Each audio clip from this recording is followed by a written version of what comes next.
But for purely social reasons. Of all weapons that are used in the fight for sexual superiority, it is an animal's horns which feature most often. The weapon of speed, however, is used for another fundamental cause: securing the next meal.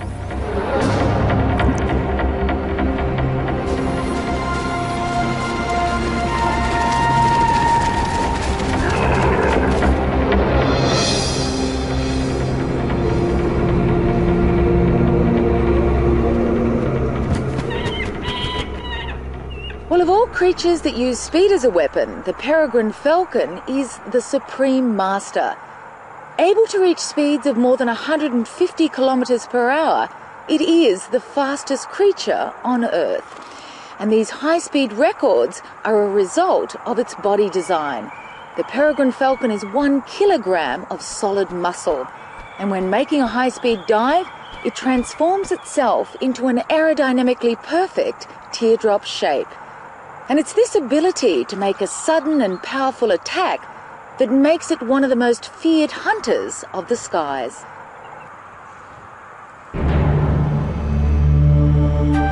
This king of the air displays one of nature's most magnificent designs.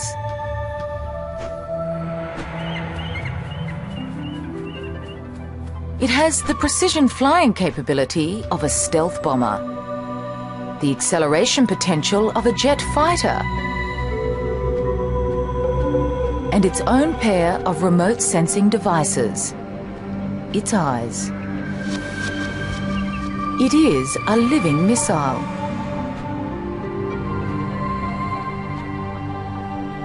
Speed and precision enable a rapid descent on its target, but not without risk. Trees are a dangerous obstacle for this high-speed hunter. An accident would be fatal.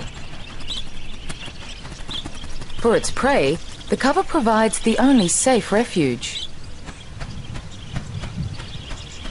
To increase its chances of success, the peregrine hunts in open areas, ideally farmlands where native birds have become outnumbered by introduced species like the pigeon. In fact, pigeons have become its most important prey the world over. Pigeons are not easy pickings. They too are swift on the wing. In level flight, a pigeon can outrace a peregrine. But the peregrine's competitive advantage is the use of gravity. Making a vertical ascent is energy consuming, but the peregrine has stamina as well as strength. It's from up here, a mile in the sky, that the peregrine's weapon is able to reach its full potential. With a meal in its sight, the peregrine transforms from a surveillance glider into a plummeting missile.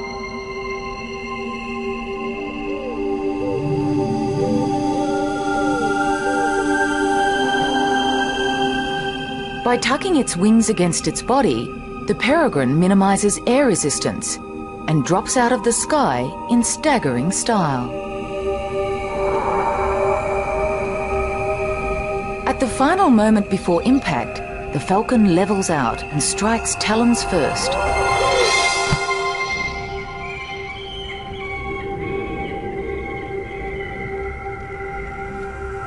So great is the impact that the peregrine too would be injured were it not for the extraordinary accuracy of its strike.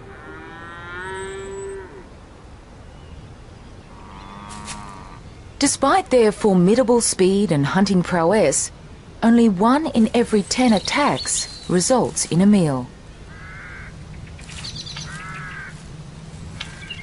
It's an energy equation that every fast-moving creature must contend with, in whichever environment they live. Like all animals, predators that use speed as a weapon have a less than impeccable success rate. So, to increase your chances of success, you have to combine speed with other weapons of attack.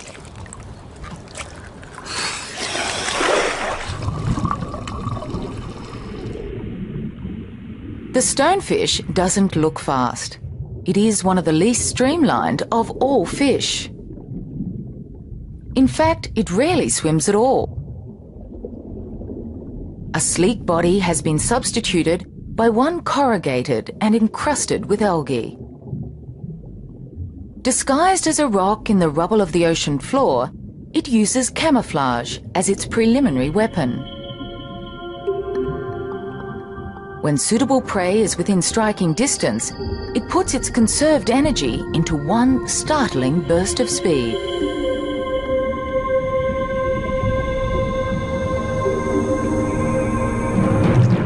Within 1/25th of a second, its jaws lurch like a steel trap, engulfing its prey. But not every time.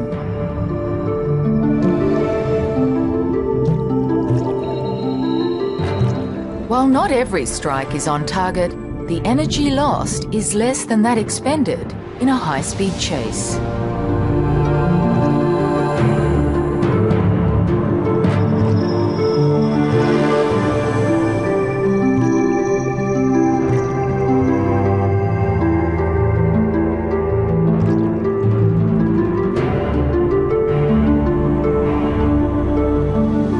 Reefs are among the most diverse and crowded of all ecosystems.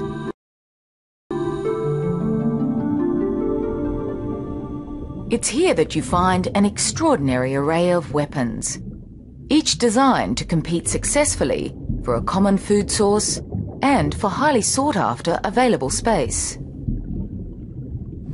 These coral reef shallows on the Great Barrier Reef are home to a killer that strikes with remarkable speed. Distantly related to the prawns and crabs, there are more than 400 species found the world over. With eyes more sophisticated than our own, and with a claw modified to become a high-speed hammer, it is the remarkable stomatopod or mantis shrimp. They are exceptional hunters, with forelimbs developed into highly specialized weapons to smash or spear their victims. While this spearer may have one of the sharpest claws in the ocean, it is its relative, the smasher, which can lay claim to the fastest claw on the reef. This action has been slowed down 125 times so that it can be seen.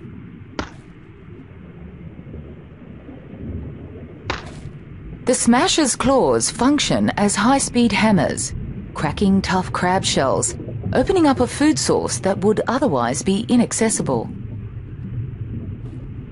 They live in natural crevices within the coral, from where they can see all. Each eye contains up to 10,000 separate lenses and perceives 3 images. Together, they see the world from 6 different perspectives, allowing them to pinpoint a moving target with military precision. But without a cavity, a stomatopod has little chance of survival. And so owners fiercely defend their hideouts against intruders. Despite this fierce competition, they modify their deadly blows to be merely deterrents and not fatal to their own kind. However, for securing prey, the stomatopod's weapon is used to its full potential.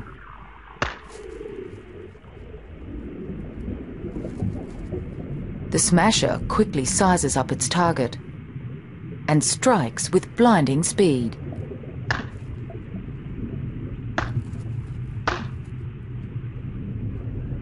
In less than 8 milliseconds, with a velocity of more than 1,000 centimeters per second, this creature's weapon packs a punch close to that of a small caliber bullet, making it one of the fastest movements known in the animal kingdom.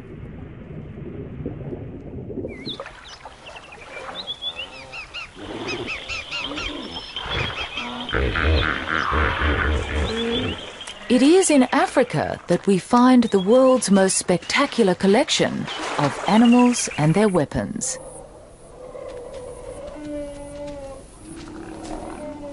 The grandest, the tallest, and in the case of the cheetah, the fastest on land. Everything about the cheetah is designed for the high-speed chase. its lean and supple body, and its enlarged nostrils for extra air intake. And its claws, unlike all the other cats, are non-retractable and act like a sprinter's spikes when it's at high speed. It also has an additional pad on its upper forelimb, and this is used to knock the prey off balance when it's on the chase.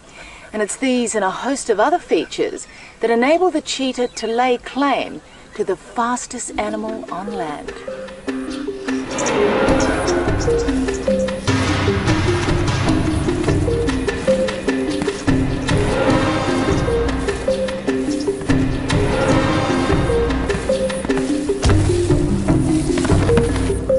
But speed is a weapon that comes at a price.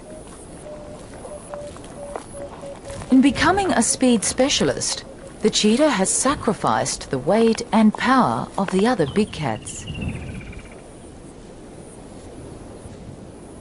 Here in Africa's Masai Mara, cheetah are among the most vulnerable animals on the plain.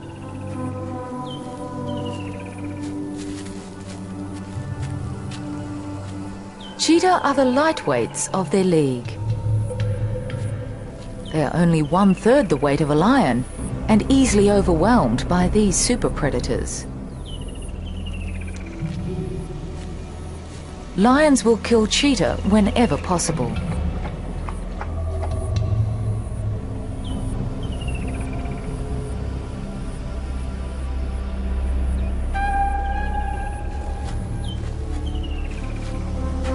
With speed as their only weapon of attack and defense, they almost always flee when threatened.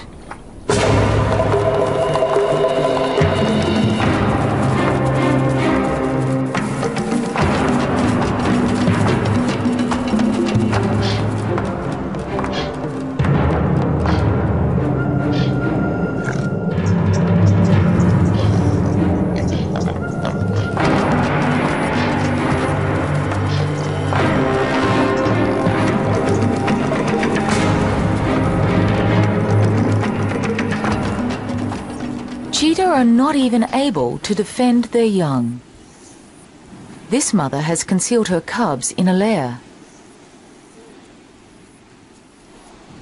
But even there, they're not safe from the birds of prey. Despite these dangers, she needs to hunt. But hunting too is fraught with difficulty.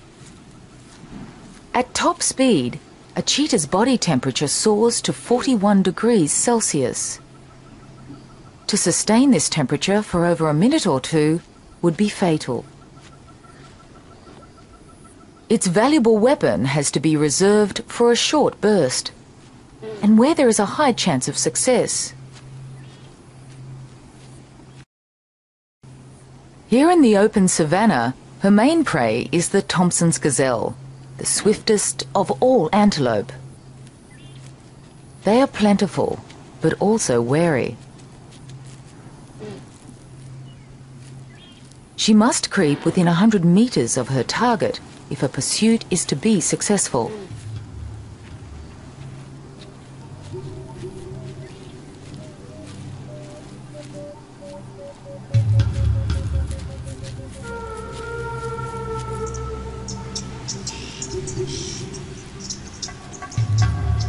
It may take hours.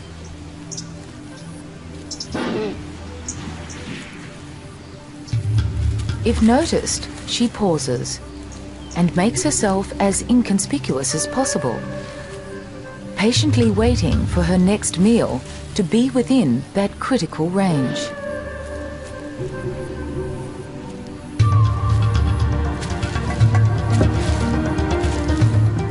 Within 3 seconds, a cheetah can reach a staggering 72 kilometers per hour.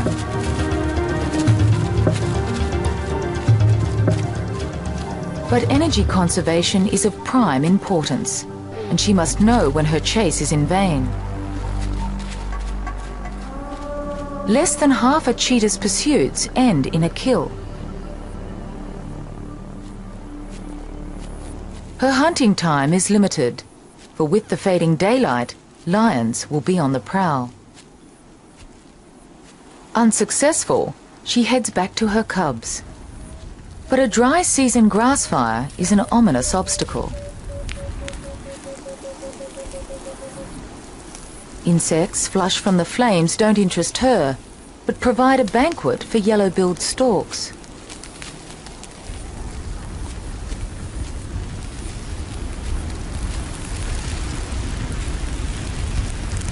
While the inferno complements the weapons of some, for her, it spells defeat.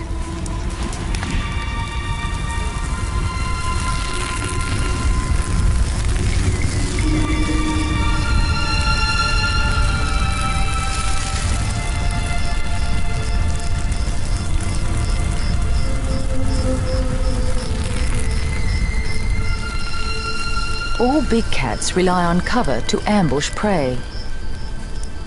Without it, they can't get close enough to mount a surprise attack. Unable to reach her lair, she waits until morning. The next day, marabou storks search for burnt lizards and insects. The scorched earth reveals all.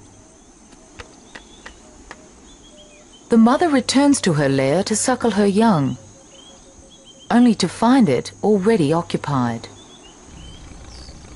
The fire has exposed its location. She waits instinctively, hoping to find her cubs. But the limitations of her weapon have also been exposed. Without a weapon to defend suckling cubs, cheetahs lose most of them to predators, especially lion. Her instinct to reunite with her litter overrides her own sense of safety.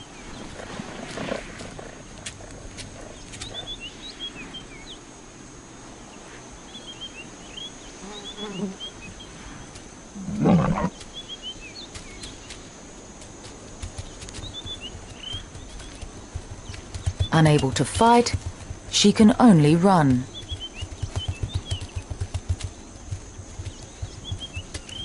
Only speed saves her life. The lioness knows she will lose the race, for she can only attain half the speed of a cheetah.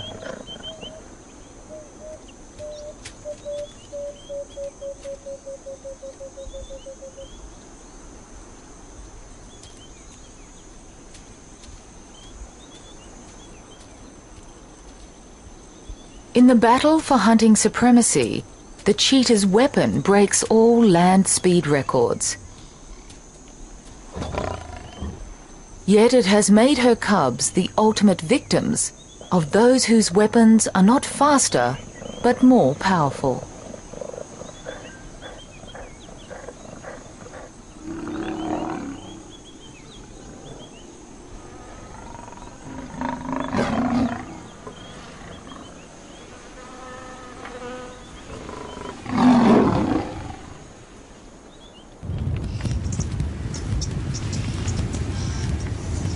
Of all animal weapons, horns are among those that seem most obviously developed for attack and defense.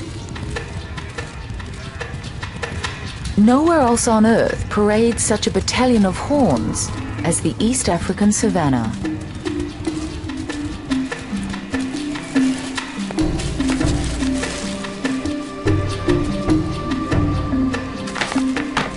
The plains echo to the clashing of horns.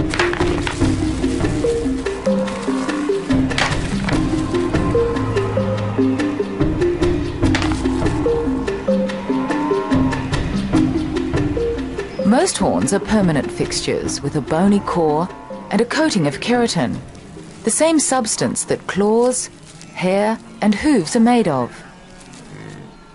They are firmly attached to the skull and if snapped at the base will not regrow. But there are exceptions. Well, of all animal horns, those of the rhino are probably the most unusual. Firstly, rather than being positioned on the crown of the head, they're right on the nose. And secondly, they're made of compacted hair bound together. But they still function as a very effective weapon, not only for defending their young, but for fighting among themselves. Rhinos are not highly social creatures, and while a resident bull rhino will defend its rights to a particular female and to a favourite mud wallow, rhino horns are most often used in defence against predators. Especially by mothers with calves.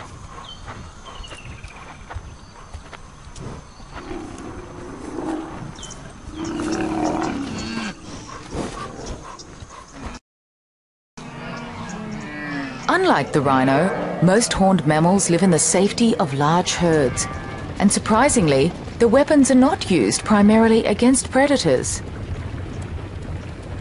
Their defence is their collective alarm system of many eyes and ears, and the confusing target they present to a stalking lion.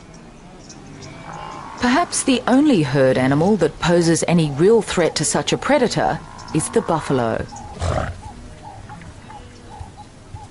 The grazing animals of the world have a bewildering array of horns, and perhaps none so epitomises the Horn of Africa than that of the buffalo. This is a big old male, and in the case of the males, their horns are used not only for defence against lions, but in challenging other males for the right for sexual supremacy. In fact, these battles for territory and for mating rights are the main reason why horns exist at all. Horns are put to use in a fundamental cause. They are the weapons used by males in the fight for mating rights. And at no time are they so spectacularly employed as during the breeding season. Battles like this are repeated year in and year out. Known as rutting, these rituals are prompted by a surge in hormone levels that are governed by day length.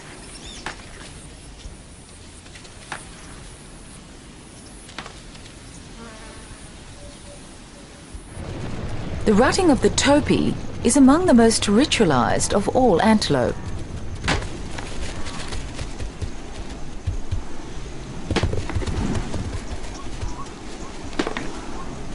In serious challenges where males are evenly matched, the animals drop to their knees and horns interlock.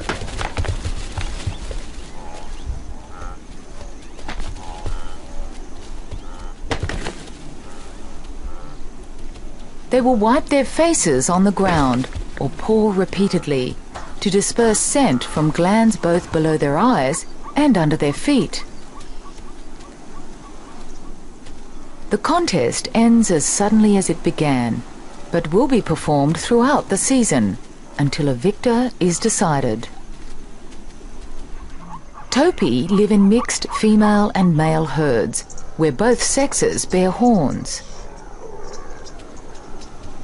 In impala, it is only the male which bears horns and maintains an established territory. He must wait for migrating females to pass through his patch. These adult females are in estrus, and the male tests their reproductive readiness.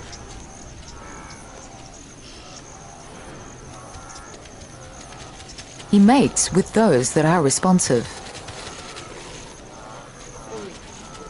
He is the dominant male and spends at least 25% of his time rounding up and mating with females.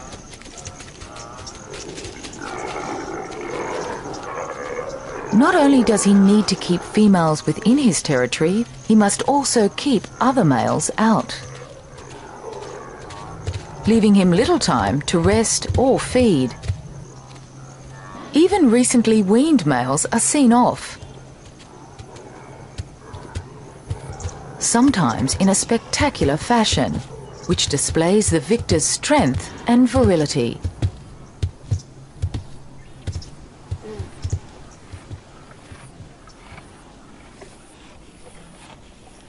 Well, giraffes too have horns, and even though they're the only animal which is actually born with horns, their horns are more for decoration than for attack and defence, because when it comes to fighting, giraffes really use their heads. While the horns of the giraffe are reduced and not a prominent weapon, their long muscular necks are an effective substitute.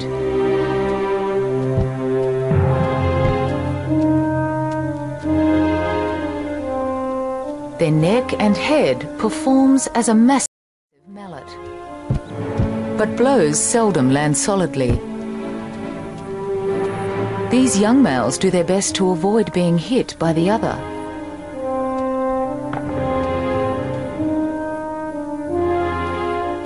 The force of a solid blow is staggering. Yet this gracefully ritualized display of aggression rarely results in serious injury. The heavier the skull and the wider the arc of the swing, the harder a giraffe can hit.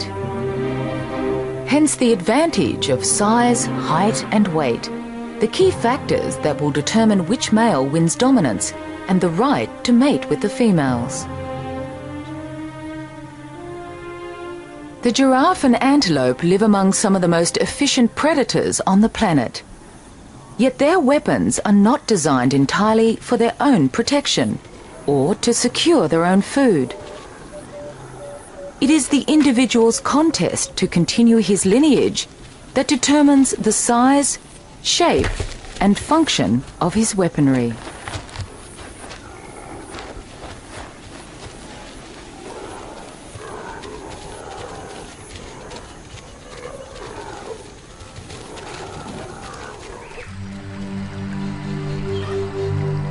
Rainforests are among the most diverse of all the world's ecosystems.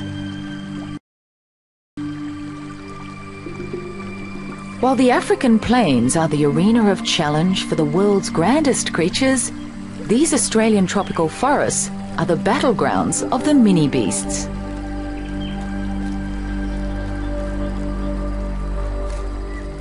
Here in the lush undergrowth, bizarre creatures engage in power struggles.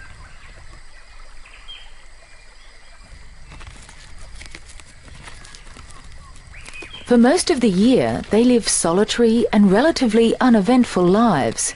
But this is the mating season, a time to challenge and conquer. They gather together in suits of shining armour and with weapons of oversized proportions. The victors will claim the ultimate prize: mating rights to their miniature maidens. Male stag beetles are armed with horn-like projections, which are actually extensions of their mouth parts. Females are smaller and without horns.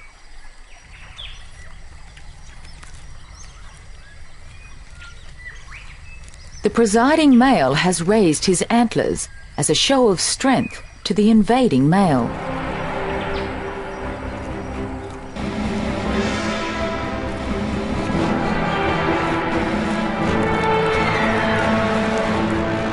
Their weapons are used as levers to flip their opponents off balance.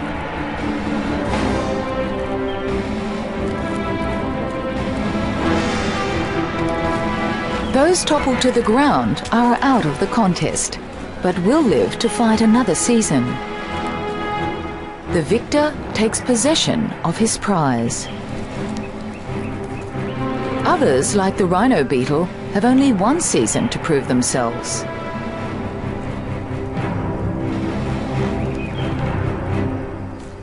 Well, like all insects, the rhinoceros beetle develops through different life stages until it becomes a fully formed adult. In fact, it spends more of its life like this as a grub than it does like this as an adult. As a grub, it feeds on rotting logs and leaf litter, and it's the availability of this food source which determines how big its body and horns will be when it emerges as an adult. When food is plentiful, their larval development is extended, resulting in larger horn and body size. Victory will be governed by their fortunes as a grub.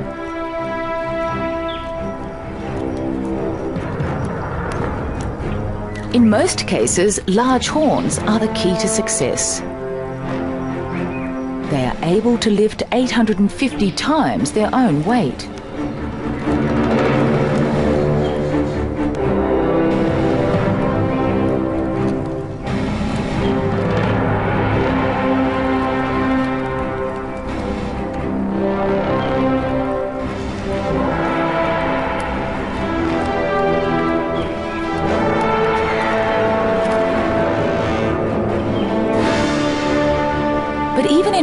triumph, the victor must contend with his persistent competitors,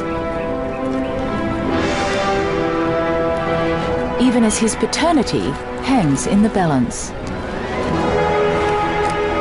While the rhino beetles fight it out among themselves, another horned insect waits in hiding for a particular tree to fall before its battles can begin.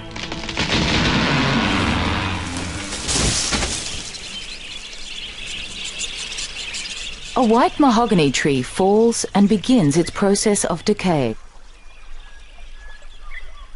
It exudes an odour that acts like a magnet for a rare and elusive little insect. For the antlered fly, it signals a potential egg-laying site for the female of their species. Rarely seen, antlered flies are a highly unusual group of insects. Distinct from other flies, the males bear greatly oversized antlers. They are actually extensions of their exoskeleton. Males come from all over the forest to make a claim on a suitable egg-laying site. They don't engage in brutal battles. Their power struggles involve subtle body and wing gestures, as well as some pushing and shoving.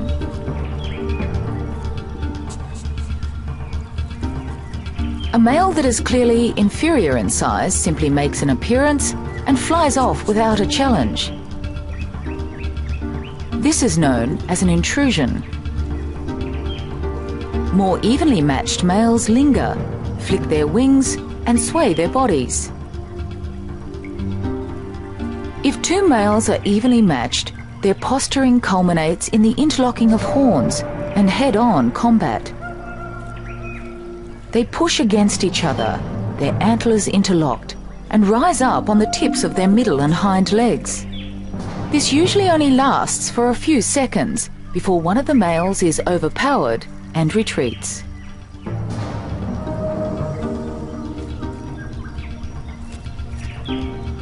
They may engage in a few of these battles before a winner is decided.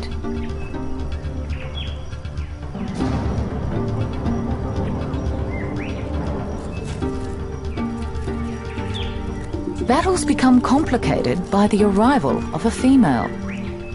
Her foremost concern is finding a suitable location to lay her eggs, usually the exact site that the male is guarding.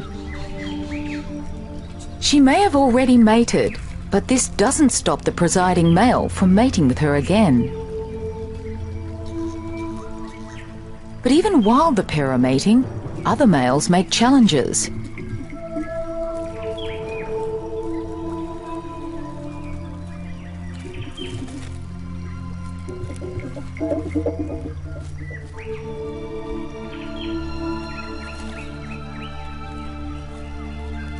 Even after they've mated, the male stays astride the female, ensuring no other males have access.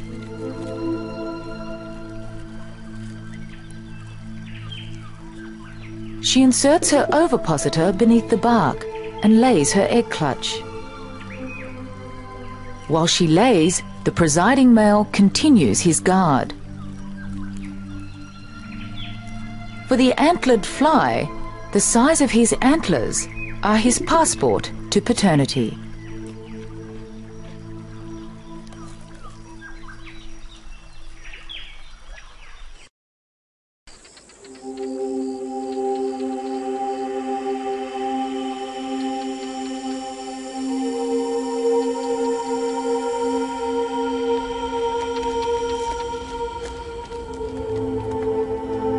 This is the eastern escarpment of Israel's Judean desert, the lowest point on land. And like any desert, it appears lifeless, but looks can be deceiving, for this is one of the favourite haunts of a wild species of goat known as the ibex. And if you happen to be here at the right time of year and the right time of day, you may be lucky enough to witness one of the spectacular displays of male rivalry.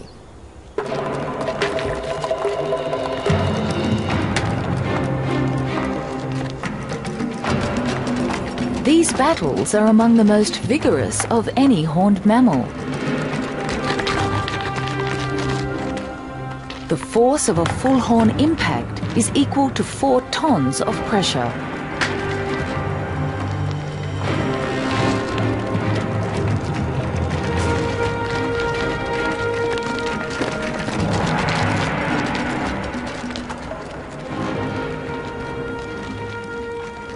These old males are over 6 years of age and have the largest horns of the herd.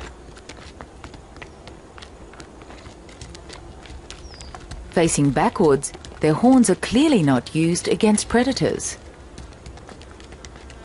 Their defense is their extraordinary agility.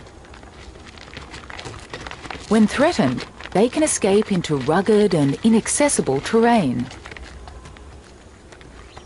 Their sponge-like hooves are able to grip rocks, where a single slip could mean death or severe injury.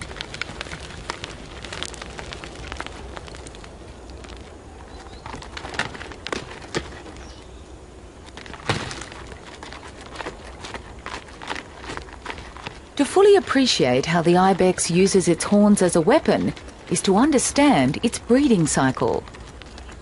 For most of the year, males live separately from females. Towards the end of autumn, the herds merge in preparation for mating. A well-defined hierarchy exists within the male group. Those who dominate are large-bodied and boast large horns. They're weapons in the violent battles that precede mating.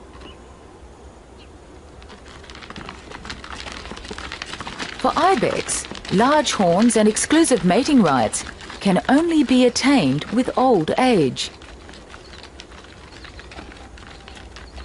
But this doesn't deter the younger males from trying to win over females.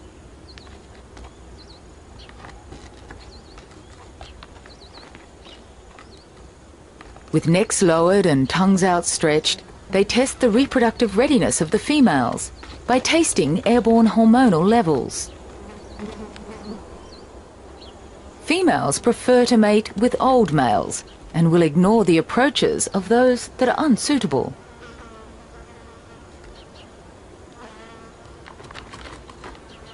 But the young males continue regardless.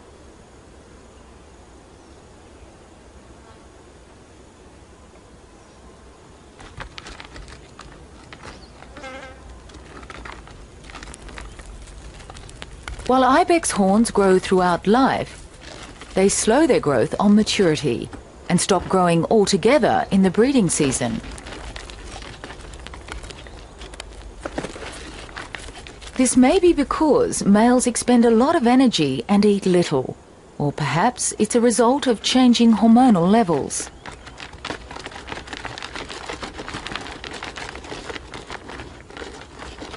These females may have already mated and show increasingly less interest.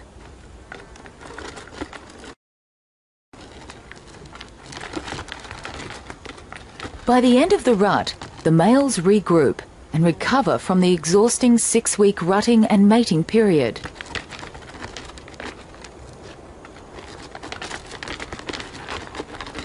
Yet throughout their lives, males continue to jostle. They will often gather together in a huddle to size up their opponent's horn size. While the old males need only to maintain their status, the young must establish a place in their upwardly mobile peer group. Young males engage in the most violent battles.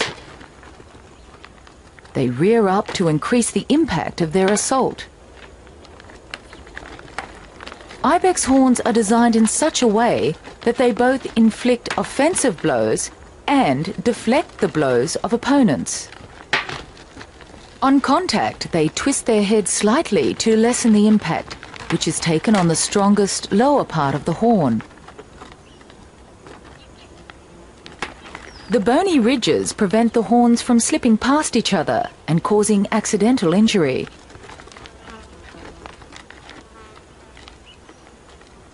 Some battles do result in broken horns and wounds, but the greatest damage is that caused to the male's social status, denial of the right to mate with females. While old males engage in fighting more often, it is more ritualized and less energetic.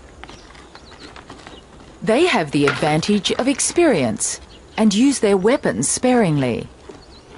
Ironically, once old males reach their sexual zenith, they become the most vulnerable.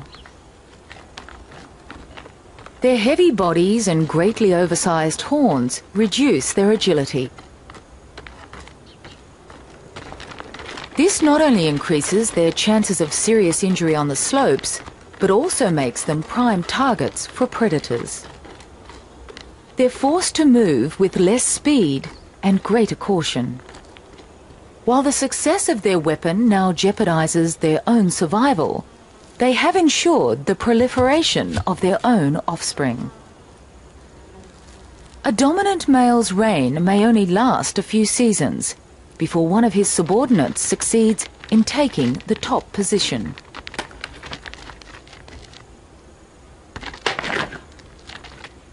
Such is the price of a weapon that serves only a social function.